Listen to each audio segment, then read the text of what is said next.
Hello বন্ধুগুলো, তোমাদেরকে আজকে বলবো যে 2026 সালের যে এসআইআরের ড্রাফট ভোটার লিস্ট আপনারা কিভাবে দেখতে পারবেন সেটাই আজকে আপনাদেরকে এই ভিডিওর মাধ্যমে বলবো। যদি ভিডিওটা ভালো লাগে তাহলে লাইক করে দিবেন এবং চ্যানেলটাকে সাবস্ক্রাইব করে রাখবেন এই ধরনের নতুন নতুন ভিডিও পাওয়ার জন্য।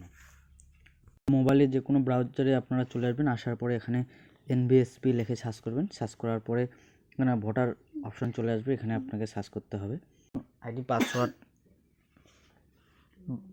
তৈরি করতে হবে। আর যদি আপনার অলরেডি ভোটার কার্ডের আইডি আপনার কাছে আসে তাহলে সেক্ষেত্রে করতে হবে না। তো আপনার এরকম একটা পপআপ শো হবে, এখানে শো হওয়ার পরে আপনাকে এখানে ডাউনলোড ইলেকট্রাল রোল এখানে আপনাকে ক্লিক করতে হবে, দেবে এরকম অপশন খুলে যাবে আপনাদের। এখানে আপনি আপনার স্টেটটা সিলেক্ট করে নেবেন, যেহেতু পশ্চিমবঙ্গ, এবং আপনার এখানে ডিস্ট্রিক্টটা সিলেক্ট করে নেবেন। ডিস্ট্রিক্ট সিলেক্ট করার পরে আপনাদের অ্যাসেম্বলি আপনি কত নম্বরের সাথে আসেন সেটা আপনাকে এখানে সিলেক্ট করে নিতে হবে।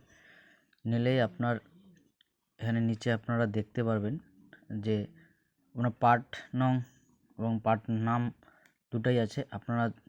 আপনার যেটা সেটা আপনাকে ক্লিক করে এখানে ক্যাপচার কোড দিলেই আপনারা আপনাদের ভোটার লিস্টটা আপনারা ডাউনলোড করে নিতে পারবেন।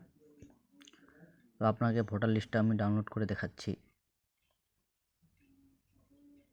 করলে আপনাকে এখানে ডাউনলোড এখানে আপনাকে ক্লিক করতে হবে। ক্লিক করলেই নিচে আপনাকে স্ট্যাটাস প্রোগ্রাম দেখায় দেবে। তো এইভাবে আপনারা মোবাইল থেকে আপনার যে 2026 সালের ড্রাফট ভোটার লিস্ট আপনারা ডাউনলোড করে নিতে পারবেন। যদি ভিডিওটা ভালো লাগে তাহলে লাইক করে দিবেন।